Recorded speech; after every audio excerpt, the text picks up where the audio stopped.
On a sunny afternoon, Samuel and his girlfriend Ivy were driving around the city, enjoying their time together in the pleasant weather. As they stopped at a gas station to refuel, they noticed a girl begging for money with a sad look and a suffering expression. Moved, Samuel approached the girl and asked kindly, "Hi, are you okay? Why are you here begging for money?" The girl, with tears in her eyes, replied, "My name is Alice. I suffer at home because my mother is an alcoholic and doesn't care about me. I need help to eat and survive." Ivy, who was watching the scene from afar, approached and said to Samuel, "This girl really seems to need help, Samuel. What do you think about doing something for her?" Samuel, already moved by Alice's story, replied, "Yes, Ivy.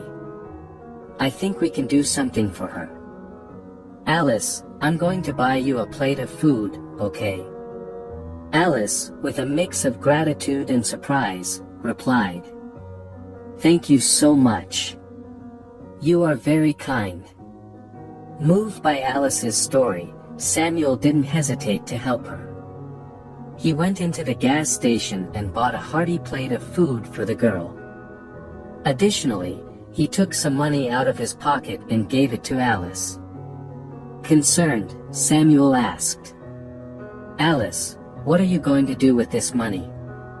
The girl, looking worried, replied, "I'm going to hide the money from my mother and use it to buy food. If she finds out, she'll spend it all on alcohol." Samuel was deeply saddened by Alice's situation and, on impulse, walked to his car. He opened the door and took out a ring that his grandfather, Mr. Xavier, had given him. The ring had an invaluable sentimental value for him. Seeing him with the ring in his hands, Ivy asked with concern, "Samuel, are you sure you want to give this ring to Alice? Your grandfather said it should be used on special occasions." With a determined look and a heart full of compassion, Samuel replied, "Yes, Ivy. I feel in my heart that it's the right thing to do. This ring can be a symbol of hope for Alice and help her face her challenges." So, Samuel gave the ring to Alice, who received it with surprise and gratitude, not knowing the true value of that gift. Samuel and Ivy left, feeling that, somehow, they had made a difference in that girl's life. Later on, Samuel and Ivy returned to bring some supplies and toys for Alice at the gas station, but they couldn't find the girl anymore. Samuel then remembered the reason why the ring he gave to Alice was so special. That ring had belonged to his grandmother who had passed away a few years ago. After some time after the passing of his grandmother, Samuel's grandfather, Mr. Xavier Gray, found out that he had cancer that doctors said was incurable. Samuel, who had been raised by his grandparents, dedicated himself to taking care of his grandfather. Fortunately, his grandfather recovered and now could live a normal life. On an afternoon, Samuel and Xavier were sitting on the porch, drinking tea and enjoying the view. Samuel, who had always had a very close relationship with his grandfather, decided to bring up a subject that had been bothering him for some time. "Grandpa, I always wonder how you feel knowing that your other children don't care that much about you," asked Samuel, expressing his concern. Xavier looked thoughtfully at the horizon and replied with a sigh, "My dear grandson, it's sad, yes, but life has its ways. I have 3 children who, unfortunately, have followed different paths and drifted away from me. Josephine, the oldest, lives in another state, married to a truck driver. She's always worried about money and complaining about difficulties." Samuel listened attentively as Xavier continued. "Ezekiel, my middle son, has gambling problems. He only shows up here when he needs to borrow money, and that breaks my heart. And Jasper, the youngest, claims to be a nomad, but in reality, he's a wanderer who seeks to live in the moment, without worrying about the future or the people he left behind. Samuel frowned, not understanding how his own uncles could be so different from him. "I can't understand how they can act like this, Grandpa. How can they drift away from someone as amazing as you?" Xavier smiled tenderly, putting his hand on Samuel's shoulder. "My grandson, everyone makes their own choices and follows their own path. Sometimes, paths drift away from those we love. Your mother may have also followed a different path. She was younger, even younger than Jasper, but unfortunately that accident took her away, but I am happy that she left me with a great gift, which is you. What's important is that you have been by my side in the toughest moments, and that means more than anything to me. I feel immense pride in you and the man you have become." Samuel, moved, hugged his grandfather. "I will always be here, Grandpa. Always." And so, on that afternoon, grandfather and grandson shared another special moment, strengthening even more the bonds of love and affection that united them. After that afternoon, Xavier gave the ring to Samuel to keep for him until a special moment. 12 years had passed. Unfortunately, Valentin had passed away. The funeral was taken by a huge commotion of people who came to say goodbye to their friend, but unfortunately his 3 sons did not attend. Samuel was no longer dating Ivy, who was now married and had started another family.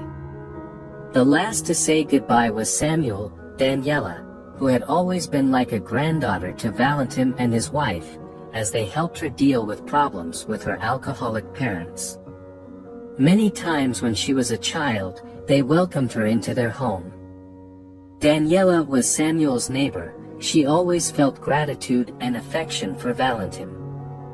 She helped him with the funeral preparations and was by his friend's side at all times.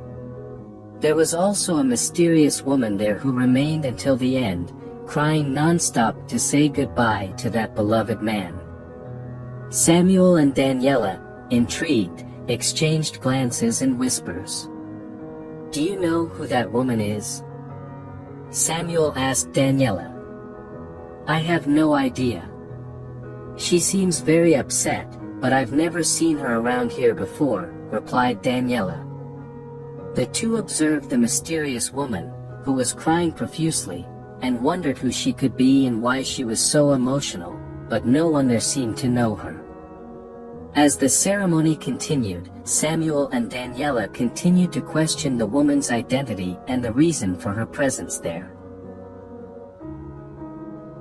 After the funeral, Samuel was sorting through some things in the house that had belonged to his grandfather when he was surprised by the unexpected visit of his uncles Josephine, Ezekiel, and Jasper. They entered the house with serious expressions and an air of arrogance. "Samuel, we need to talk," said Josephine, crossing her arms. "As Valentin's children, we have the right to this house. You have to leave." Samuel, incredulous, looked at his uncles with anger. "How can you be so insensitive? I took care of my grandfather my whole life. You barely showed up during his illness. And now, you want to take the house he left me?" Ezekiel, impatient, interrupted. "It doesn't matter what you did, Samuel. We are his children, and the law is on our side. You have 3 days to leave." Jasper, who had remained silent until then, only nodded in agreement. Desperate, Samuel sought help, but the legal process was too slow. He called a family friend who was a lawyer. "Hello, Mr. Holland. My uncles are trying to take the house that my grandfather left me. They gave me only 3 days to leave. What can I do?" The lawyer, understanding, replied, "Samuel, I know it's a difficult situation, but unfortunately the legal process is slow. I will check if your grandfather left any will or document that can help you, but I can't guarantee that we will solve this in 3 days. Samuel, desolate, thanked the lawyer and hung up the phone. He knew that the fight for the house would be tough, but he had no choice but to confront his uncles and defend his grandfather's legacy. 3 days later, Samuel heard firm knocks on the door. An official named Alice was waiting for him, accompanied by 2 police officers, ready to enforce the eviction order. Samuel opened the door, anxious and nervous, but at the same time, he noticed something familiar about the woman in front of him. He fixed his gaze on the ring that was shining on Alice's finger and, emotional, asked, "Are you that girl from the gas station?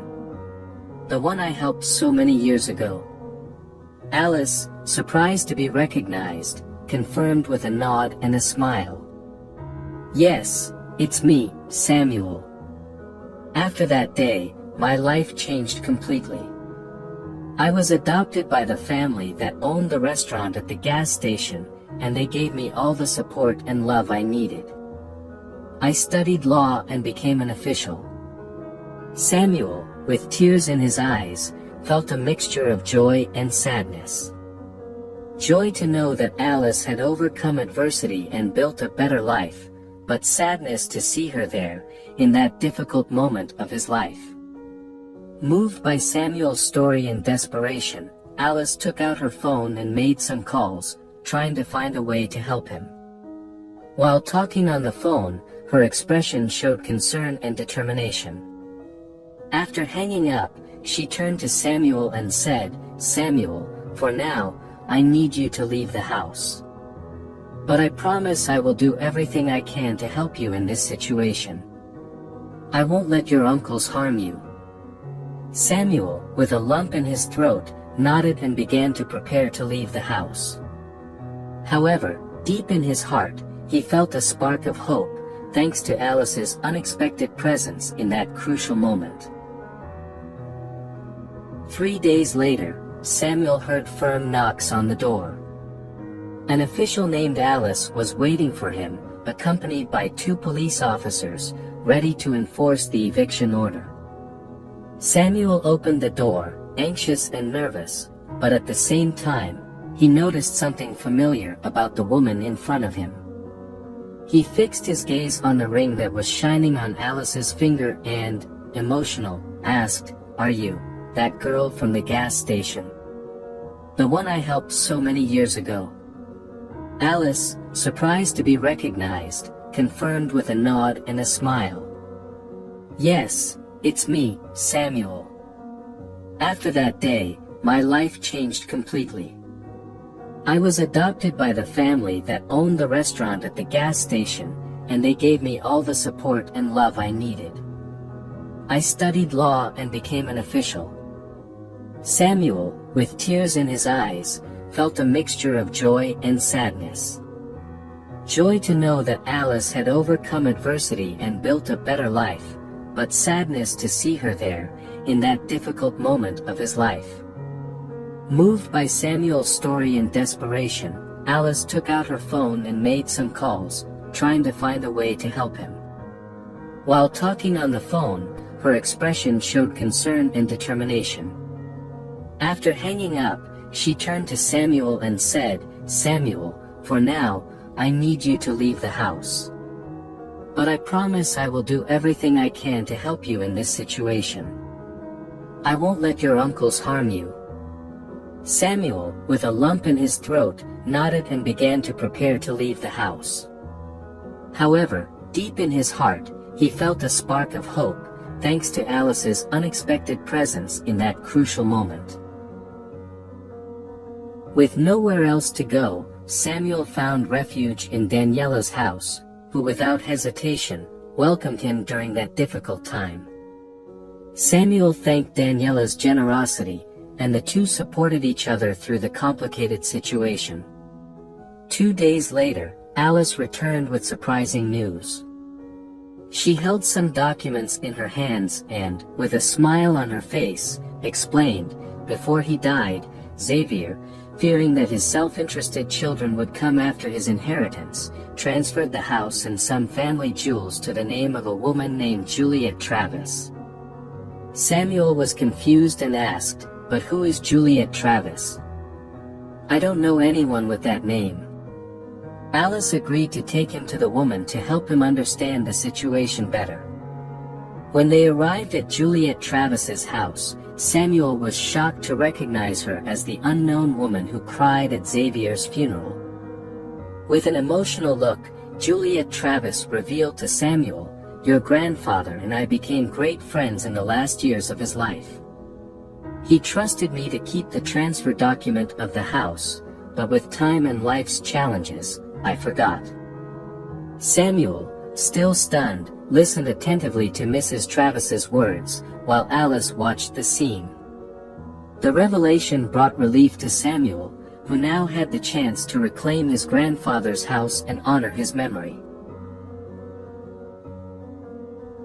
Samuel, Daniela, Alice, and Mrs. Travis headed together to the house that belonged to Mr. Xavier Gray, determined to confront the greedy children of the deceased. When they arrived, they found Josephine, Ezekiel, and Jasper busy packing up Valentin's belongings and organizing the sale of the house. Alice, with authority in her voice, challenged the siblings, "You have no right to sell this house. I am here with a court order that proves the transfer of ownership to Juliet Travis." Josephine, indignant, retorted, "This is absurd. We are his children, and this house belongs to us." Ezekiel, equally enraged, added, "We will fight this in court, and you will see that we will come out on top." Jasper, for his part, just watched the scene, although he was just as upset as the other two. Alice remained calm and responded firmly, "You can try to appeal, but the law is on our side. The house was legally transferred to Mrs. Travis, and she has no intention of selling it. You need to leave now." Juliet Travis, who was next to Alice, nodded in agreement, giving strength to the words of the official. Samuel and Daniela watched the scene with a mixture of relief and satisfaction, knowing that justice was being served. Josephine, Ezekiel, and Jasper, with no options and facing the court order, were forced to leave the house. They tried to appeal the decision, but the court confirmed the validity of the transfer of ownership to Mrs. Travis, frustrating the plans of the greedy siblings. Justice prevailed, and Valentin's house was preserved, honoring his memory and his wish. The turning point in Samuel and Daniela's lives brought them even closer, and the bond they shared blossomed, leading them to decide to get married. Alice, the court officer who helped Samuel in the battle for his grandfather's house, was invited as the maid of honor, and Juliet Travis, the property holder, was also present, sharing in the happiness of that special moment. The ceremony was beautiful and emotional, marked by the union of two souls who faced adversity together and learned about the importance of solidarity, compassion, and resilience. United by love and gratitude, Samuel, Daniela, Alice, and Juliet Travis moved forward, carrying with them the values that united them and transformed their lives forever. And with this inspiring story, we conclude our video for today. If you liked it, don't forget to leave a like, subscribe to our channel, and turn on the notification bell so you don't miss the next video. We're sure you'll love it. Thank you so much for watching, and see you next time.